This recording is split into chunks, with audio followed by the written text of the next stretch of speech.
सो lookism का latest chapter आ चुका है और ये चैप्टर भी एवरेज था क्योंकि भाई ज़्यादा बड़ा कुछ रिवील नहीं होता भाई। पिछले 4-5 चैप्टर से ये फीका फीका जा रहा है क्योंकि अभी जो फ्लैशबैक दिखाया जा रहा है और फ्लैशबैक में जो स्टोरी दिखाया जा रहा है ये कोई नया नहीं है। ये सब चीज़ का हिंट हम लोग को ऑलरेडी मिल चुका है कि गैप्योंग किम कितना खतरनाक है।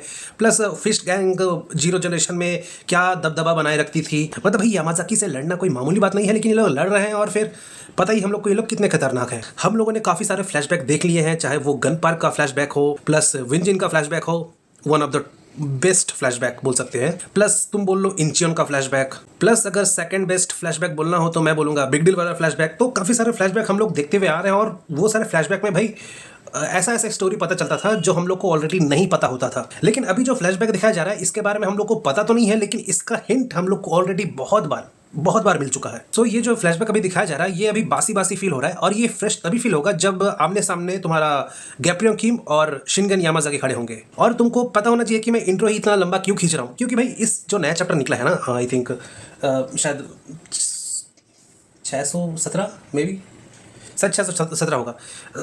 तो उसमें भाई बताने लायक कुछ नहीं है। मतलब लिटरली मैं शायद 1 मिनट में तुमको एक्सप्लेन कर सकता हूँ कि इस चैप्टर में क्या हुआ। सो शुरुआत में हम लोग को इस चैप्टर में बेकू वॉन का कैरेक्टर दिखाया जाता है और उसके ऊपर नजर रख रही है हमारी रिपोर्टर किम, और वो देख रही है कि बेकू वॉन कैसे करके जितने भी रीइंफोर्समेंट आ रहे हैं उनको रोक के रखे हुए हैं, प्लस बेकू वॉन उन रीइंफोर्समेंट्स को घटाते जा रहे हैं मार मार के।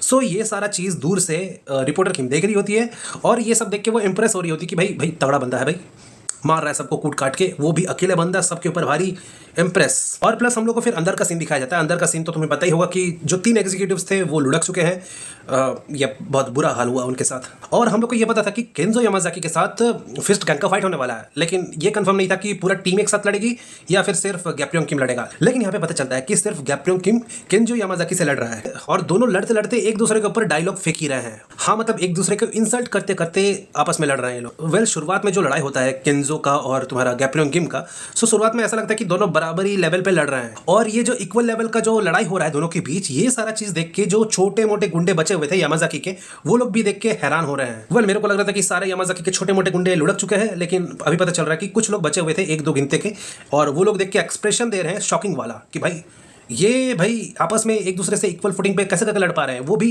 केंजो यामाजाकी से। हाँ, यहाँ पे जो छोटे गुंडे हैं यामाजाकी के वो लोग थोड़ा सा शौक है तुम्हारा गैप्योंग किम के स्किल्स को देख के। लेकिन फिर जैसे ही लड़ाई थोड़ी बहुत आगे बढ़ती है तब हम लोग को पता चलता है कि थोड़ा बहुत एडवांटेज केंजो यामाजाकी के पास है because of his black bones. और ये जो ब्लैक बोन्स का मेंशन है ये हम लोगों ने गन पार्क के पास्ट में भी देख रखा है। और फिर लड़ते लड़ते एक टाइम ऐसा आता है कि गैप्योंग किम ऑलमोस्ट मार खा के केंजो यामाजाकी से बेहोश हो चुके होते हैं, और जो बाकी फिश गैंग के मेंबर्स है एलिट, जिनयोंग पार्क और टॉम ली, ये लोग भी देख के थोड़ा बहुत शॉक होते हैं कि भाई कैसे करके। और इधर गैप्योंग किम सोचता भी है कि जाके हेल्प करे, लेकिन फिर एलिट गैप्योंग किम को रोक देता है कि नहीं भाई हेल्प करने मत जा। अगर केंजो यामाजाकी किसी के हाथों हारना डिजर्व करता है तो वो है गैप्योंग किम। सो ये सारा काम गैप्योंग किम को ही करना पड़ेगा क्योंकि हम लोग यामाजाकी सिंडिकेट से लड़ रहे हैं और ये तो सिर्फ एक शियोन का ब्रांच है, लेकिन इनका जो ये सिंडिकेट है ये इस ब्रांच से कई ज्यादा बड़ा है। सो अगर हम लोग इस छोटे से ब्रांच में हार गए तो हम लोग डिजर्व नहीं करते हैं इस सिंडिकेट से लड़ना। बेसिकली मैंने जो एक्सप्लेन किया डायरेक्टली ऐसा एक्सप्लेनेशन तो नहीं है चैप्टर में, लेकिन हाँ मोटा मोटा मतलब यही रहता है कि भाई अगर लड़ना है तो उसी को लड़ना है क्योंकि वही हमारा लीडर है। लेकिन ये सब बातचीत होने के बाद हम लोग देखते हैं कि गैप्योंग किम उठता है और फिर से लड़ाई शुरू करता है। और ये जो दूसरा राउंड ये लड़ता है इसमें ऐसा लगता है कि ये लड़ के मार खा के ये और भी ज्यादा ताकतवर हो गया है, जैसे करके वो लड़ते लड़ते ही अडेप्ट कर रहा है। और ये लड़ते लड़ते अडेप्ट करना ये पहली बार हम लोग नहीं देख रहे हैं। लुकिज्म के यूनिवर्स में हम लोग बहुत बार ऐसा देख चुके हैं।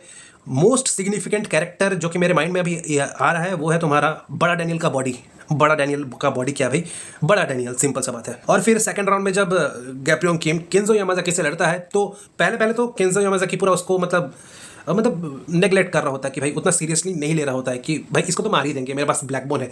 लेकिन फिर 1-2 पंचेस 1-2 अटैक्स अपने ऊपर लेने के बाद वो समझ जाता है कि भाई ये तो लड़ते लड़ते इंप्रूव कर रहा है। और फिर केंजो यामाजाकी के ब्लैक बोन्स में भी क्रैक आने शुरू हो जाते हैं। और फिर मार खाने के बाद केंजो यामाजाकी को जैसे ही दर्द फील होता है उसको समझ में आ जाता है कि भाई ये बंदा मेरे से लड़ते लड़ते अडेप्ट कर रहा है।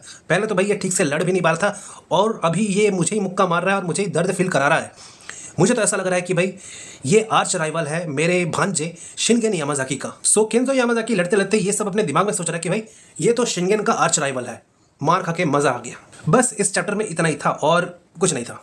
और जो भी दिखाया जाएगा नेक्स्ट चैप्टर में दिखाया जाएगा, और मतलब जो इस फाइट का कंक्लूजन है वो भी नेक्स्ट चैप्टर में पता चलेगा।